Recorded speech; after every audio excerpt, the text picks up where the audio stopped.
Félix García Morillón, ¿qué hay? Buenos días. Buenos días, Manolo. Bien estamos, bien. Pues vamos allá.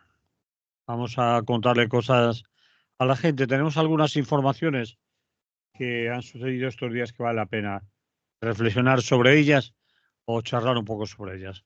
Empezamos, si te parece, por Julian Assange. Bien. Se esperaba que tomara una decisión los tribunales ingleses hace un par de días, creo recordar, y han tomado la decisión de seguir permitiéndole a Julian Assange continuar con su interposición de recursos a ser extraditado a los Estados Unidos, por lo que le dan nueva oportunidad. Para ellos consideran es un triunfo porque ya se pensaba que lo más seguro sería que fuera extraditado, que se tuviera que ir a los Estados Unidos de América y allí ser juzgado con, con la posibilidad incluso de que lo condenaran a muerte, pero ya les habían garantizado en Estados Unidos que eso no iba a suceder, pero que lo de la libertad de expresión y todo eso podía costarle hasta 75 años de cárcel. Sí. Por haber publicado documentación que se consideraba secreta, sensible, etcétera, etcétera. Bueno, pues, ¿qué te ha parecido? Bueno, de entrada, el asunto de Assange es un culebrón que tiene ya unas cuantas décadas, yo creo, ¿no? Sí. Es decir, que él realmente empezó hacia el 2006, 2005, por ahí. Era una persona muy competente, ¿no? Era un hacker y un programador de gran nivel, incluso con apodo de Mengas, y además formó parte de eso, vinculó la actividad dentro de las redes sociales a una actividad de tipo de intervención política, ¿no? Pero desde tiempo, ¿no? Porque él fue miembro de un grupo de hackers llamado, que tiene un nombre nada sospechoso, es decir, Subversivos Internacionales. Y ya fue detenido en 1991 en Melbourne, porque él es de origen australiano, donde estuvo, ¿no? Donde nació. Y fue detenido en su casa por la Policía Federal Australiana hace ya mucho tiempo. Y entonces él fue acusado en aquel momento ya de acceder ilegalmente a varias computadoras de la universidad y de otras cosas de telecomunicaciones y organizaciones, y se declaró culpable. Le pusieron una multa, culpable de 24 delitos, ¿no? Le pusieron una multa y fue puesto en libertad por buena conducta, ¿no? De alguna manera es de los primeros que se da cuenta del poder de los medios, de las redes sociales, y tiene una cierta conciencia política, una conciencia política muy clara, relacionada sobre todo con lo que el uso de ellos que están haciendo los servicios secretos de diferentes países, y se ha implicado desde tiempo inmemorial, ¿no? Ha creado, como digo, programas, ha creado descifrado, es todo un conjunto que a mí incluso se me escapa porque es un nivel de técnico realmente elevado, ¿no? Y lo que le convierte en un personaje sumamente famoso es cuando en 2006, junto con otro grupo de compañeros como él, digamos que serían expertos absolutos en redes sociales y en este tipo de cuestiones, fundaron el famoso sitio Wikileaks. Wikileaks sería, ¿no? Y él es director y miembro fundador de ese sitio. Y Wikileaks lo que hace es publicar más documentos clasificados que toda la prensa mundial junta, ¿no? O sea, él lo que está mostrando de alguna manera es que ha surgido unas redes de un poder enorme, que son estas redes que manejan la información y la manejan a favor de los servicios secretos de diferentes países, intentando pasar impunes, ¿no? Y además él denuncia de entrada algo que fue ya, que en estos momentos ya tenemos todos bastante más conciencia, ¿no? Y él decía, una de las cosas que dijo al principio, estamos hablando de 2006, o sea, en 2006 esto hace por lo tanto 17 años, ¿no? 18, o sea que un montón. Él venía a decir que ellos habían publicado mucha más información que todo el conjunto de los medios sociales, de los medios tradicionales de comunicación. Es decir, lo que estaba denunciando también en ese momento es el llamativo hecho de que un grupo de 5 personas, brillantes, evidentemente, pero sin medios y sin poder económico para hacer cosas, tenían más capacidad o habían publicado más información comprometedora para los gobiernos que el resto de la prensa mundial junta. Y eso es una declaración suya diciendo que era vergonzoso, que eso mostraba una situación, fundamentalmente una situación muy grave, ¿no? El hecho de que los medios de comunicación social habituales, los que estamos acostumbrados todos de alguna manera, pues se han convertido en algo que, bueno, no parece ser tan relevante ni parece que esté ejerciendo las funciones adecuadas, ¿no? Y a partir de ese momento es cuando empiezan sus complicaciones con todo lo que está relacionado con este tipo de situaciones, ¿no? Porque él empieza a ser un personaje profundamente vigilado. Profundamente vigilado precisamente porque es un personaje que está haciendo cosas muy fuertes, ¿no? ¿Dónde viene la cuestión ya más concreta? Él, en su lucha por esto, como tú sabes, pues va deambulando, ¿no? Primero va moviéndose por muchos países y estuvo en Vietnam, estuvo en Suecia, Islandia, Siberia, Estados Unidos, y siempre vinculado a cuestiones relacionadas con las publicaciones de información que, desde el punto de vista de sociedades democráticas que consideran que la libre información y el acceso a la información que afecta a la vida de los ciudadanos debería ser un derecho que se cumpliera, ¿no? Pero en la práctica no es lo que está ocurriendo, es lo que llama la atención.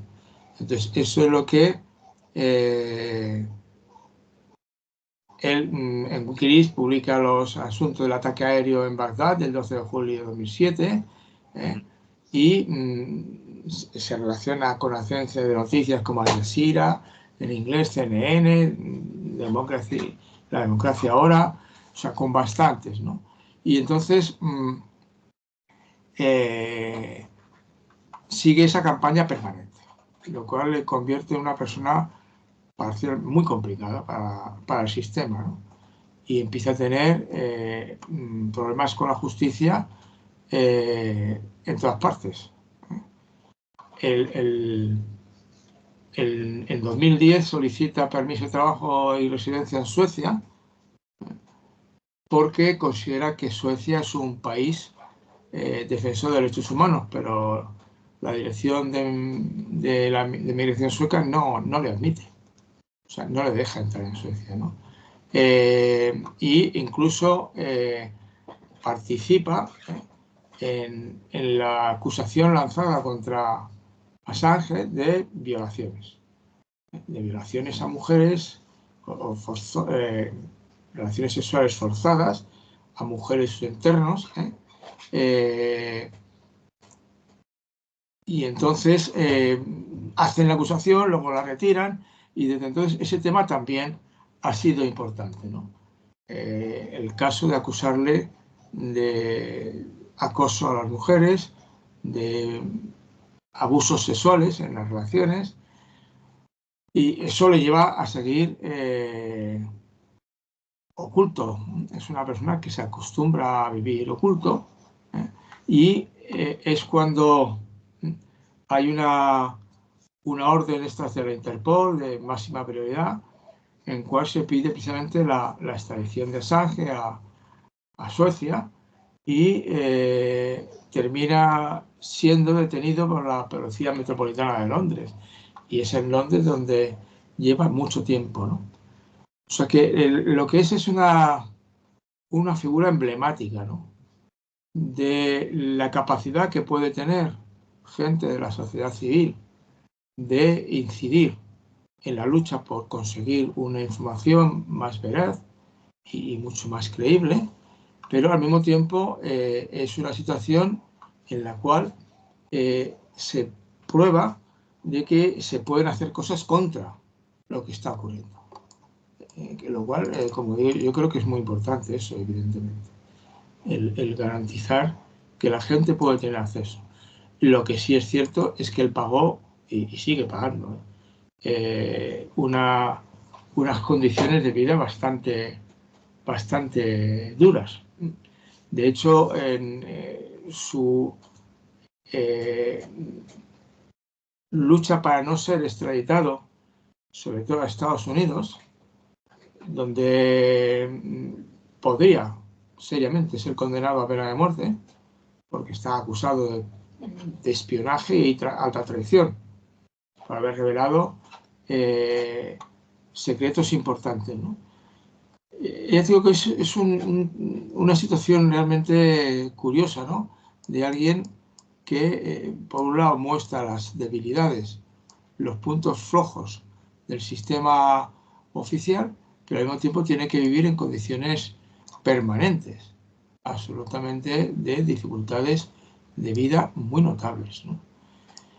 Ahora, ¿en qué situación está en estos momentos? Bueno, pues que se renueva el intento.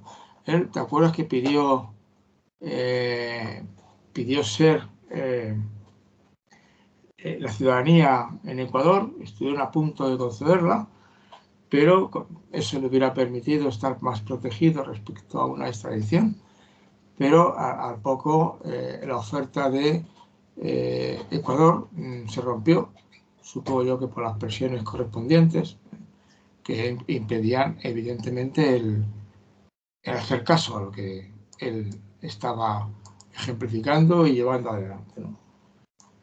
Y lo que sí es cierto es que en este momento, bueno, no toda esta vida llamativa, ¿no?, porque de Assange no ha hecho más que crecer de alguna forma, no tanto en su caso concreto, sino que la influencia, la importancia de las redes sociales y de su capacidad de incidir fraudulentamente en la vida política de los diferentes países es notable. Es notable. Ahora mismo, te digo, él lo que se encuentra lleva mucho tiempo encerrado, y además encerrado en condiciones de máxima seguridad. Él estuvo refugiado en la embajada de Ecuador mucho tiempo en Inglaterra, ¿no?, en Reino Unido, pero ahora está encerrado en una cárcel de máxima seguridad y unas condiciones de vida bastante malas, al parecer. De hecho, todo indica que su salud mental y su salud en general está bastante deteriorada. Es decir, que ya no es una persona que pueda recuperar una vida medianamente sensata, porque el daño infligido a su persona ha sido muy notable, ¿no? Le han ofrecido asilo político diferentes personas, el Ecuador era el más importante, pero como digo, al final no todos fueron rechazadas, supongo por esas presiones, ¿no? Y ahora, ¿qué terminará el caso de Assange?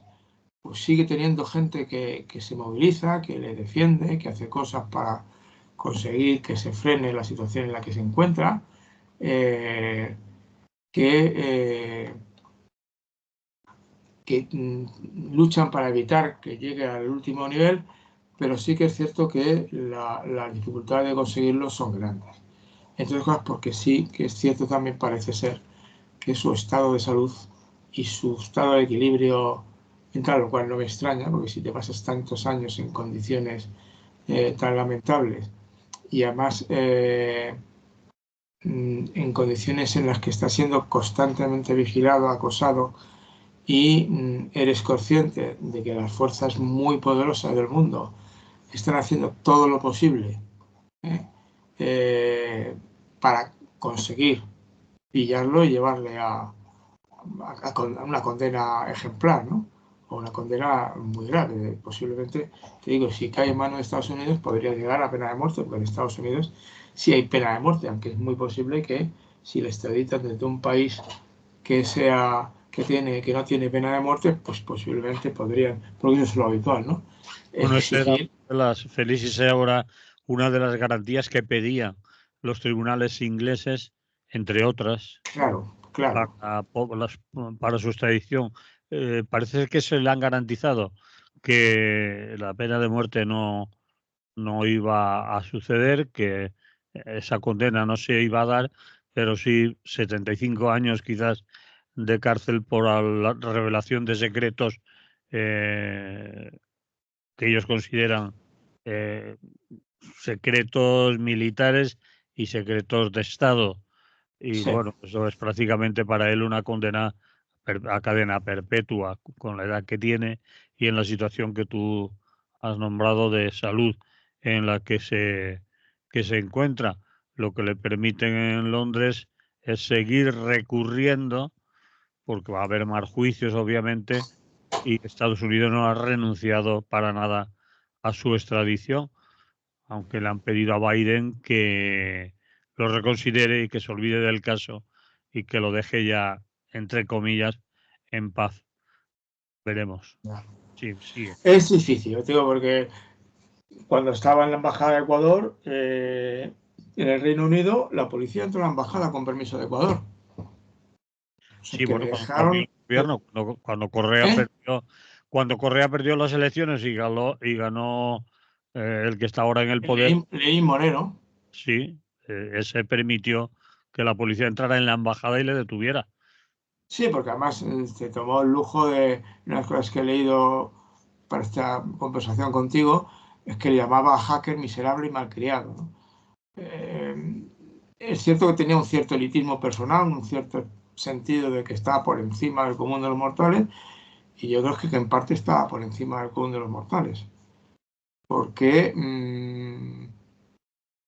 aunque, sí, cómo ha entregado o cómo ha deteriorado la calidad de su vida para defender una causa que él considera fundamental en una sociedad democrática, eh, es indicio de que tiene un mérito considerable. Y acusarle de que se cree una prima donna y una figura fundamental, o sacar a relucir, posiblemente hubiera algunas cuestiones de que su trato con la gente que colaboraba con él, especialmente con mujeres, a lo mejor no era todo lo correcto que debiera ser, pero al final son procedimientos absolutamente torticeros, ¿no? De manejando los recursos que obviamente siempre son muy superiores a los que tienen los servicios secretos de los grandes países a los que puedan tener un conjunto de particulares, por muy arropados que estén, pues quiere decir que al final es un perdedor, es una persona que ha sacrificado Su su vida. vida, ¿no? Ujú. Para una causa que debiéramos, todo el mundo debiera considerar importante, y de alguna manera eh, parte de la influencia de algunos, yo creo que podríamos decir que ha incidido, eh, es conseguir llamar la atención sobre un tema complicado, ¿no? Y no hace poco, hace poco, en 2020, el relator especial de las Naciones Unidas sobre la tortura afirmó que sí, que estaban creando un sistema para acabar con él.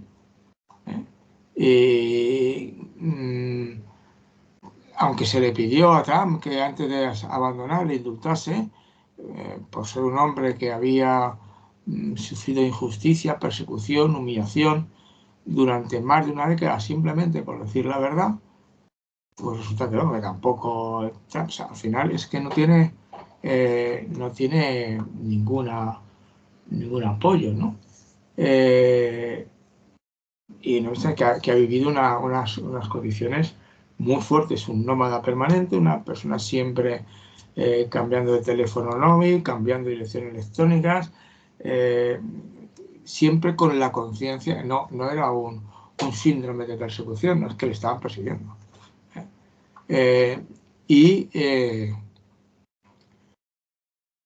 Luego ha habido gente, digo, que no habla muy bien de él, incluso de su contexto, y que le ha acusado de tener malas maneras, dice ser un poco gurú,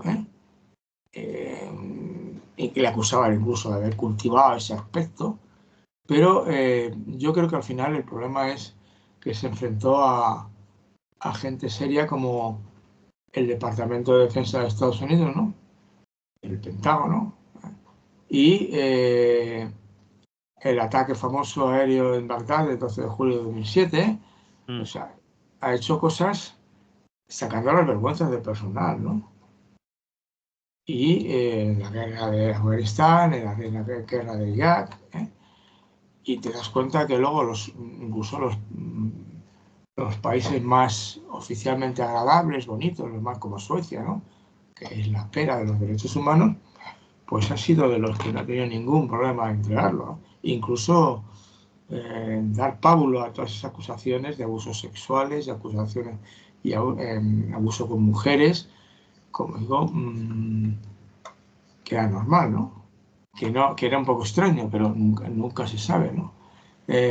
Y bueno, gente que no tenía ningún problema, gente importante, un tal Tom Flanagan, que era asesor del primer ministro del gobierno de Canadá, pues dijo que Assange había que asesinarlo, sin más. En una entrevista con la BBC se permite el lujo diciendo que debe ser asesinado, y no, supongo no le pasó nada por decirlo, ¿no? Y que por descontado la Fox y Bill O'Reilly pedían la ejecución de los miembros de Wikileaks y de todos aquellos que firmaran documentos.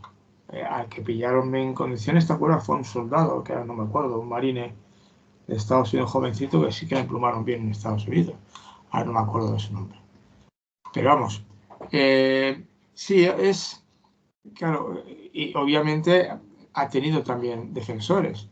De hecho, uno de los abogados importantes españoles, Baltasar Garzón, me parece, que le defendió e intentó contribuir a que tuvieran mejor suerte, ¿no? Pero hay gente a favor de Julian Assange y Wikileaks que le defiende, que piensan que el caso de un periodista, investigador, Pilger y Ken Loach, incluso ofrecieron pagar fianzas, y claro, de lo que te decía ya al principio, al final quizá los periodistas en bloque tendrían que haber defendido, ¿no? Pero al mismo tiempo no lo hacían porque les estaba sacando un poco las vergüenzas, ¿no? Como era posible que él y 5 amigos, eso sí, volcados en la causa y con dominio muy profundo de cómo funcionan las redes sociales y cómo uno puede saltarse las barreras y sus historias, es un ejemplo, y pone de manifiesto que si alguien está contribuyendo a un principio básico de una sociedad democrática, que es la verdad, que la gente diga la verdad y que la gente tenga derecho a conocer la verdad, a que se le dé la información. Bueno, pues para uno que logra tocar los agujeros del sistema, colarse por esos agujeros, y cumplir ese requisito de toda democracia, que es decir la verdad y poner al público en disposición de conocer la verdad, para desde ahí poder tomar sus decisiones, poder votar en mejores condiciones. Al final, digo, se queda con defensores. Bueno, en Australia sí le han defendido, y le han exculpado de cosas de filtraciones. El Lula da Silva también le defendió, y defendió la libertad de expresión. El diario Guardian también salió en defensa suya. O sea que es una figura digna de consideración, pero que posiblemente en estos momentos está en un momento final y muy complicado. No es que sea muy mayor, ¿no? Pero ha sufrido bastante. Es decir, es el típico caso de que decir la verdad a veces sale muy caro. Y si te lo quieres tomar en serio, sale carísimo. Y yo sé, ya veremos cuál es el siguiente efecto, porque luego también algunos de los que le defienden, pues bueno, vale, me parece muy bien. El López Obrador defiende su liberación, pero no sé si López Obrador también es un ejemplo de presidente que tenga una política bastante clara de transparencia en las reglas del juego de su propio país, ¿no? Entonces, en estos momentos se le intenta escribir una biografía para ver si con el dinero que le puedan dar puede pagar los gastos de lo que supone su defensa, ¿no? Él dice que se ha gastado ya $300.000 en unas declaraciones de no hace mucho, o sea, de 2010. Bueno, sí, hacía tiempo, más se la gastado, ¿no? Y bueno, puede seguir teniendo, ¿no?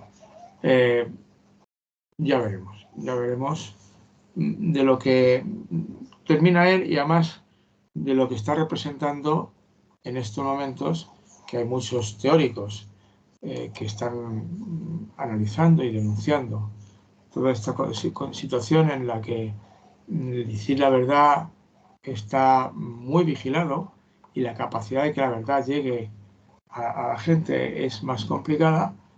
Pues tenemos eso, a un personaje bueno, que lo sigue intentando, bueno, a ella menos, porque claro, lleva encerrado sin contactarse con nadie unos cuantos años en el Reino Unido, ¿no? En cárcel de máxima seguridad, que esa es la que está la gente absolutamente peligrosa, teniendo en cuenta que los que definen quién es peligroso son los poderes establecidos, ¿no? Los poderes, en este caso los poderes políticos y los poderes militares y económicos y los que corresponden, ¿no? Aunque yo creo que este sobre todo tiene enemigos en el mundo de la política, que es al que ha atacado fundamentalmente. Bien, yo creo que con eso casi está todo dicho. Sí, hay mucha información sobre él en Internet, o sea que... Sí. Y además es una información enorme porque es que la complejidad y la cantidad de hilos en los que está metido y en los que ha sido acusado es notable, ¿no? Entonces es una maraña. Bien, pues esa es la información que nos puede servir para poner en contexto la noticia que ha sido, pues, la posibilidad que le queda aún de seguir recurriendo su extradición a Estados Unidos, que se esperaba estos días pasados con máxima tensión y atención, y que los tribunales ingleses pues le han concedido la posibilidad de que continúe con sus recursos, porque obviamente en Estados Unidos le esperaba seguro una condena, si no la pena de muerte, porque se habían comprometido a no aplicarla en este caso, pero sí Sí, una... eso es una regla normal de las extradiciones. No le pueden aplicar una pena que no sea vigente en el país del que está refugiado. Incluso no sé tampoco si le pueden acusar de cosas que en ese país tampoco son motivo de condena, ¿no? Pero no, o sea, el hecho que la pena de muerte no creo que corriera, pero en este momento yo no sé si está más bien en la categoría de muertos vivientes, porque su deterioro físico parece que es notable y su equilibrio psicológico parece también que es delicado. Muy bien, Félix. ¿Te parece que aquí pongamos un poco de música antes del siguiente?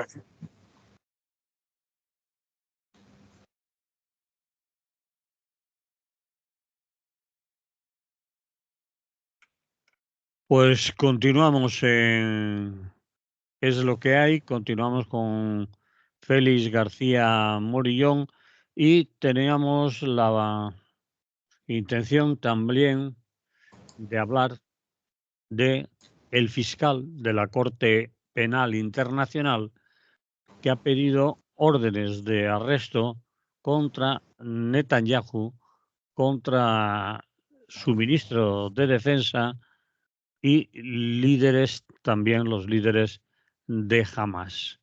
Esa sería el titular de la información que, bueno, ha sorprendido hasta cierto punto, aunque solo es, como nos decía un compañero, la petición del fiscal de la Corte Penal, no de la Corte Penal en sí, ni de los jueces que lo tienen que decidir, que serán los que al final le dirán al fiscal si se puede continuar con esa petición de arresto contra Netanyahu y su ministro de Defensa y a la vez los líderes de Hamas.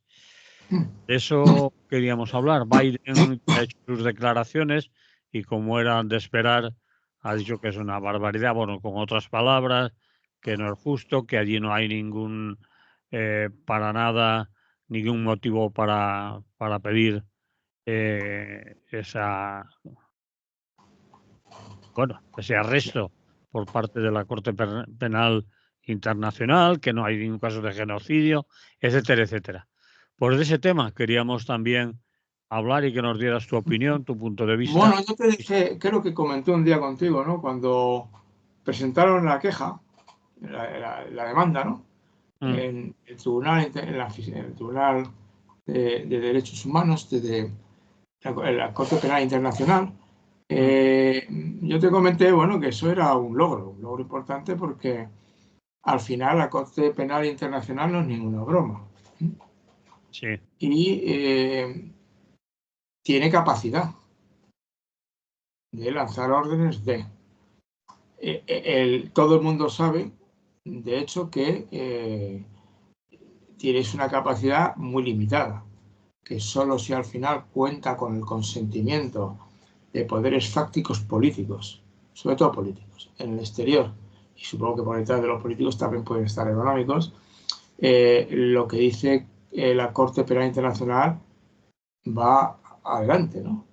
Evidentemente, en este caso concreto, por ejemplo, creo que si Israel no admite la Corte Penal Internacional, si no recuerdo mal. Sí, tienes razón. Me parece, igual que Estados Unidos tampoco la admite. O sea, no te puedo decir a cuántos son los países que admiten pero eso es un dato que se encuentra fácilmente, pero en concreto, porque me interesa en este caso concreto, Israel hace caso omiso y de algún modo y Estados Unidos también. Estados Unidos no tiene, se considera que él es el máximo nivel de justicia existente en el mundo y que por lo tanto no tiene nadie por encima de él, ¿no?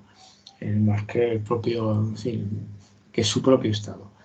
Y entonces eso efectivamente es un problema en serio, ¿no? Respecto a la eficacia, ¿no? Pero sí que es cierto que de entrada, una vez emitida la orden, empiezan los problemas, ¿no? Para aquellas personas que se consideraban que estaban más allá del bien y del mal, como aquel que dice, ¿no? Que no tenían, con ellos no van las reglas del juego, que esos son para otras personas, no para ellos. Entonces, ¿a qué me refiero con esto? Que obviamente, por ejemplo, en estos momentos ya Netanyahu, como Putin, tienen que tener cuidado de a dónde viajan. porque puede ir a aterrizar en un país que sí admita la autoridad de la Corte Penal Internacional y que si la orden esta de detención adquiere su plena vigencia, pues evidentemente puede encontrarse que aterrizando en el aeropuerto, la policía del país correspondiente se le acerca y dice que hay una orden de detención contra usted. Y lo detiene. O sea, que eso puede ocurrir. Obviamente, Que como le pasó, por ejemplo, a Pinochet. como le pasó a Pinochet, claro, que al final terminó yendo. Ajá. Claro, Pinochet estaba más solo. O sea, Pinochet no es... Es decir, aquí comprobamos una cosa que todo el mundo sabe, ¿no? Que el poder de Israel es muy grande. Es una cosa llamativa. Y que, sin querer yo resucitar demonios de la antigüedad, una cosa que siempre ha jugado en contra del pueblo judío es el convencimiento de que eran muy poderosos. Y entonces, como eran muy poderosos, en Europa medieval, pongamos por caso, ellos tenían bastante fuerza económica, por una serie de razones variadas, y entonces los reyes, los poderosos del lugar, pues veían una ocasión enorme para fomentar el odio a Israel y, basados en su poder, y conseguir perseguirlos, condenarlos y quedarse con sus riquezas. Lo hacían tranquilamente. O lo que ocurrió, por ejemplo, con el famoso Los Protocolos de los Sabios de Sion, un panfleto miserable del siglo XIX en que generó una especie de leyenda negra sobre los judíos asesinos que hacían barbaridades basados en el mito clásico de los judíos asesinos de Dios, ¿no? Que de vez en cuando en las iglesias cristianas se ha utilizado para luchar contra los judíos o para justificar con la ayuda de los príncipes cómo atacaban a los judíos y se acababan con su dinero. Al final lo de asesino del Hijo de Dios era solamente una excusa, ¿no? Para conseguir fines mucho menos honestos, ¿no? Entonces, el protocolo de los sabios de Sion, lo que llamaba la atención era sobre el poder de los judíos y cómo era una red de poderes ocultos que condicionaban la vida social y política de todos los países y generaban un ambiente que en pocos casos, como el asunto Dreyfus, famoso, ¿verdad? Condenado como judío, dice, y muchos más. Y provocaba también que de vez en cuando se organizaran pogroms, es decir, algaradas, bueno, algaradas no, irrupciones violentas que entraban en barrios judíos y mataban a los que podían, ¿no? Sin ningún problema. Entonces, eso te indica que efectivamente ha habido una conciencia pública en la humanidad, en el mundo occidental, claro, sobre todo, más que en otros ambientes, porque la convivencia de los judíos con países árabes, quitando lo que ha pasado últimamente con el caso de Israel, nunca fue especialmente negativa. Ha habido problemas, pero no fue especialmente negativa. Pero con el resto de los países occidentales siempre hubo problemas y siempre hubo persecuciones. Entonces, eso es lo que en un momento, porque se les considera muy poderosos. Entonces, ¿qué es lo que ocurre ahora? Que efectivamente Israel es muy poderoso. Sigue siendo una cosa notable porque es única en la historia de la humanidad, de un pueblo que mantiene su identidad después de 3.000 años, no, más de 3.000 años, 4.000 años casi, en que ha ido deambulando, ha sido echado de miles de sitios, perseguidos por otros miles de... Mira, es una expresión exagerada, pero por muchos, ¿no? Romanos, otomanos, cristianos, se han encargado de pasarlos a cuchillo de vez en cuando, pero siguen manteniendo una identidad de pueblo, y de pueblo con identidad política, cosa que es una anomalía. No hay nada parecido en el mundo. Y con capacidad, claro, la capacidad que han tenido después de muchos siglos con lo de el sionismo, se inventan hartos de problemas, hartos de no encontrar reconocimiento en ningún sitio, de lograr un territorio en el que se iban a juntar para conseguir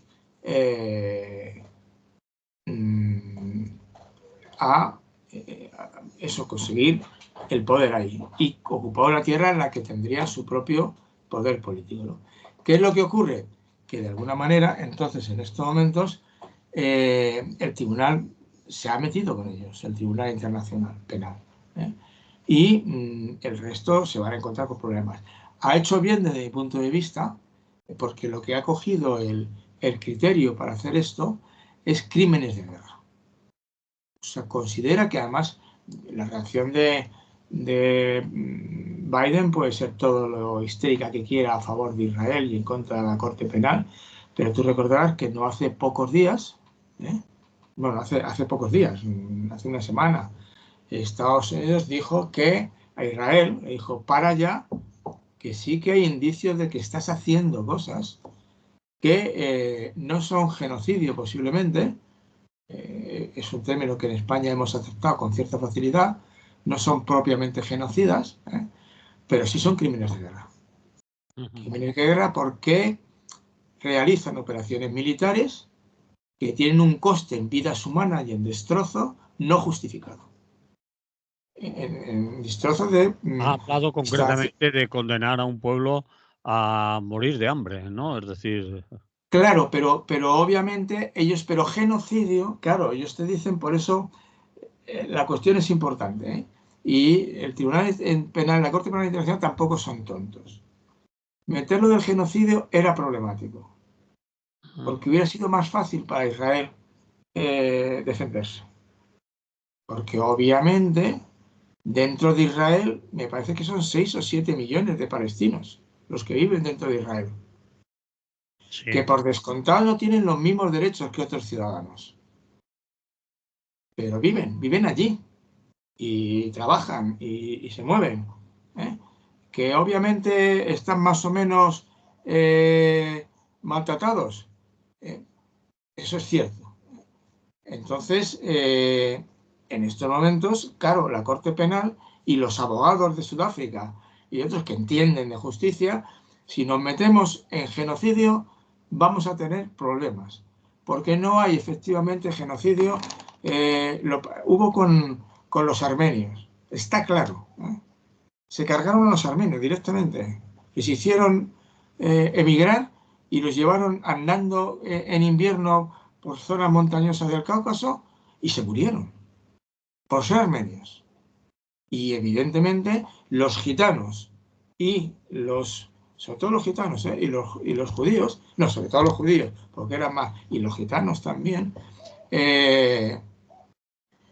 pero quiero decirte que de alguna manera sí que los mataron por ser judíos y por ser gitanos. Entonces Israel te dice, no, yo genocidio no hago. Si fuera un genocida no tendría 7 millones de palestinos en mi país. Pero usted sí es criminal de guerra. Porque obviamente 35.000 víctimas de la población civil indican que usted está atacando a bulto. Y que no ha garantizado, no se ha tomado en serio lo que está ocurriendo. Es cierto que Israel... La protección de la sociedad civil. Claro, la protección de la sociedad civil. Tú no puedes atacar indiscriminadamente. En este sentido, puedes entender que Hiroshima y Nagasaki son crímenes de guerra. Sí, sí. Obvios. Porque no solo no hiciste lo debido para proteger la población civil, sino que en el caso de Hiroshima y Nagasaki hiciste una política militar de no bombardearlos durante todos los bombardeos que se hicieron en Japón, que fueron muchos, porque había que experimentar la capacidad destructiva de la bomba atómica en una ciudad. ¿Me explico? Sí, sí, sí. O sea que para experimentar tus armas militares tienes que matar a 70.000 personas. Tú mismo, criatura. Eso sí que es un crimen de guerra. Entonces, yo creo que es correcto lo que han hecho. Y obviamente, Israel ni siquiera forma parte de la Corte Penal Internacional. ¿Eh? ¿No? Y, es- y Dice, este, dice un titular del Salto que ahora los que tienen el vídeo lo pueden estar viendo si no lo han sí, visto nunca.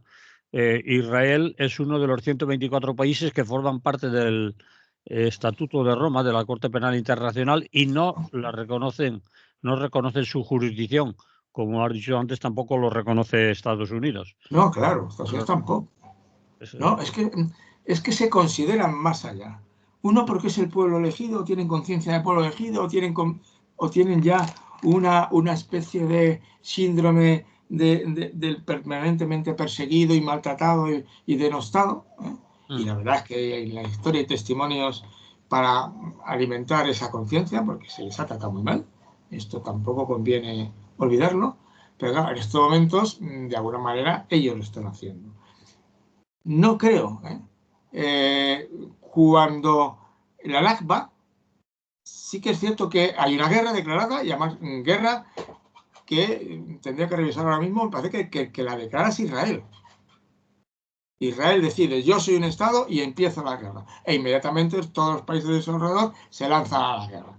O sea, no es que la decisión de Israel de decir yo me hago Estado, ¿eh? Inmediatamente unos cuantos lo reconocen, de los importantes, e inmediatamente paso al ataque. Y el ataque, obviamente, voy a sembrar el terror para que huyan los palestinos, porque quiero quedarme con su tierra. Entonces, en ese sentido, sí que podrías incluso hablar de un genocidio, pero es obvio, es un hecho. Como yo he estado físicamente en Israel y tú ves palestinos. A veces es difícil distinguirlos para uno de fuera, ¿eh? Porque físicamente la distinción entre palestinos étnicos y judíos, no solo religiosos, sino étnicos, es difícil. Son pueblos, si no me equivoco, me puedo estar equivocando, los dos son pueblos semitas, ¿no? Y además con unas raíces muy fuertes en una zona muy concreta que es donde están los dos ahora. lo que Y pasa es entonces que no han terminado, y es lo que te dicen. Me lo sí, decía. lo que pasa, Félix, sobre eso último que decías, de la capacidad de distinguir o no a quién es del Estado de Israel y quién es del resto de Palestina por sus fenotipos, es decir, sus características físicas, es difícil, pero ahora en Israel viven cientos de miles de personas que se declaran de religión judía y por lo Sí. tanto son aceptados como israelitas que provienen de países, en muchos casos, claramente eh, no son de ascendencia árabe o Bueno, que son judíos europeos, conversos. son sudamericanos, pero son judíos que viven en el Estado de Israel, pero que no nacieron ni su familia proviene de esas tierras. Entonces, Israel es un Estado ya, decíamos, si existieran eso de las razas, que ya no existen, ni se puede utilizar siquiera el término, no se debe utilizar el término. Hay todavía, aparte de, es decir, el concepto de raza sí que es cierto que tú puedes encontrar, porque eso se analiza. Es decir, que hay pueblos que comparten determinados rasgos fenotípicos, Bueno, porque pero comparten también rasgos genotípicos. Eso me parece que es demasiado obvio. Es decir, yo porque he ido a los países más nórdicos, está en Islandia y he estado en Holanda, que no es tan nórdico, y claro, yo me pongo al lado de todos ellos y pues como un moreno cetrino, ¿no? Es decir, voy a Holanda y joder, son todos más altos que me hacen de encargo, ¿no? Y yo voy ahí de ridículo de la zona. O sea, que sí que hay rasgos que podemos llamar de raza. Pero vamos, evidentemente el racismo, el racismo es convertir la raza en un instrumento para denigrar a gente. Y lo que te vale, diga que tú eres, yo puedo decir a una persona, tú eres gitano, ¿eh? o eres de la etnia gitana, y algunos en Madrid, algunos son más reconocibles, otros no, y bueno, si yo detecto que en este país llamar a alguien gitano se hace de manera despectiva, pues posiblemente evite el término, por respeto. Pero bueno, en cualquier caso, yo te estoy diciendo que en el caso de la mayoría de los habitantes de Israel son judíos. Estaba buscando ahora aquí en cuántos son para ver la cifra exacta, ¿eh? Porque el otro día en una discusión que he tenido en otra red, en la red internacional de gente variada, cuando me he encontrado que defensores de los palestinos estábamos 3 o 4, o sea, el 15 o el 20%, el resto era defensores de Israel. Y entonces una amiga me decía, una amiga, buena amiga, que es israelita y es judía, me decía esta cifra de los 7 millones. No me molesté en comprobarlo, pero sí que es cierto que hay una notable población, pero sí que es cierto, en contra de lo que decía ella, de lo que yo sé, es que en cualquier caso sus derechos políticos son inferiores. No tienen, que yo recuerde, tendría que. Algún día te voy a confirmar este dato, pero de todas maneras, si tú te aburres en algún momento, que veo que tienes mucho tiempo libre, no, que yo recuerde, no pueden adquirir vivienda en propiedad. Te estás refiriendo a los palestinos A los palestinos ciudadanos de Israel. Que viven en Israel. Y que son ciudadanos. Pero que no son judíos. No son judíos. No son Son judíos. palestinos y serán posiblemente musulmanes. O cristianos, porque hay palestinos cristianos, Sí. es igual. Entonces, yo recuerdo, tendría que consultar la Constitución. No tienen posibilidad de comprar tierras, no pueden ser propietarios de nada, de tierra. Y la segunda parte es que tengo entendido que si ganaran las elecciones, no podrían gobernar. Creo que está en la Constitución. Vale, Porque es una gente que discriminación. sabía me lo han dicho. Pero claro, es un dato que aquí lo afirmo y digo, que yo siempre digo, voy a revisarlo mañana, pero nunca lo hago, porque siempre tengo mañana otras cosas que hacer. Entonces sí que eso no es un Estado. Pero vuelvo a repetir, ¿por qué los abogados de Sudáfrica, que seguro que saben mucho más que tú y que yo, de poder ganar un caso, no le acusan de genocidio? Porque sabían que era muy difícil demostrarlo. ¿Por Sí. qué le acusan de crímenes de guerra? Porque lo dijo Biden. No lo digo yo ni el abogado de los palestinos, ¿no? El abogado que está presentando en la Corte Internacional. Porque se lo dijo Biden y de hecho paró los envíos, ¿te acuerdas? Uh-huh. Lo que estás haciendo ahora es muy posiblemente un crimen de guerra. Tómatelo en serio. Pero como luego ha vuelto, y obviamente, claro, ¿qué es lo que ocurre? Que si tú acusas a Israel como crimen de guerra, tienes que acusar también a Hamas. Y Sí. eso es lo que han hecho los abogados de Sudáfrica. Porque lo que hizo Hamas en octubre, dentro de Palestina, fue un crimen de guerra. Literal. Dentro de Israel. Sí, lo hizo dentro de Israel. O sea, Lo entró que- y mató a 1.200 a lo bestia. sí, Incluyendo, hay relatos macabros de niños y de mujeres violadas que como ya pertenecen a lo macabro, en cualquier caso que hubo 1.200 muertos y muertos por lo tanto asesinados, ¿no? tenemos que terminar, Félix, porque se Entonces nos terminamos. acaba el tiempo. Entonces quiero decirte que por ahí va la cuestión, ¿no? Y yo me alegro que eso siga, porque al final es muy importante que, aunque sea solamente una condena moral, y aunque pasen de ellos, no es tan fácil pasar siempre en un orden internacional si presumes además de ser el defensor de los valores occidentales, de respeto de derechos humanos y de libertad, que es de lo que presume Estados Unidos. Que si no fuera por ellos, todos los valores del mundo occidental, tradicionales, la democracia liberal, los derechos humanos y cuestiones, estarían debilitados. Porque otros países, y la verdad es que jamás, y los países que le apoyan, como Irán, como países respetuosos de los derechos humanos, son fundamentalmente vergonzosos.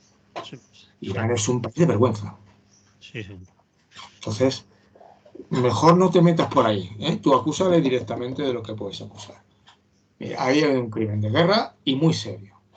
Y podrías además que incluso la proporcionalidad en el castigo y la garantía de que puedes castigar sin matar a civiles, no la has cumplido. No has hecho nada. Ahora se está pegando bombas desde el cielo. A lo bestia. Y además ha destruido hospitales, iglesias, ¿no? Entonces eso es crímenes de guerra. Muy bien, tenemos que terminar porque el tiempo no da para más. Así que hasta aquí hemos llegado hoy, ¿vale? Hasta aquí hemos llegado hoy. Sí, y estos temas volverán a salir, no nosotros, pero dentro de un tiempo, ¿eh? Bueno, siempre que sean de actualidad está bien que lo analicemos y le dediquemos el tiempo que haga Sí, falta y estoy de demos acuerdo. nuestra opinión. De acuerdo, Félix, hasta la próxima. Que vaya Pues bien. hasta la próxima, hermano. Lo que tengáis una buena semana.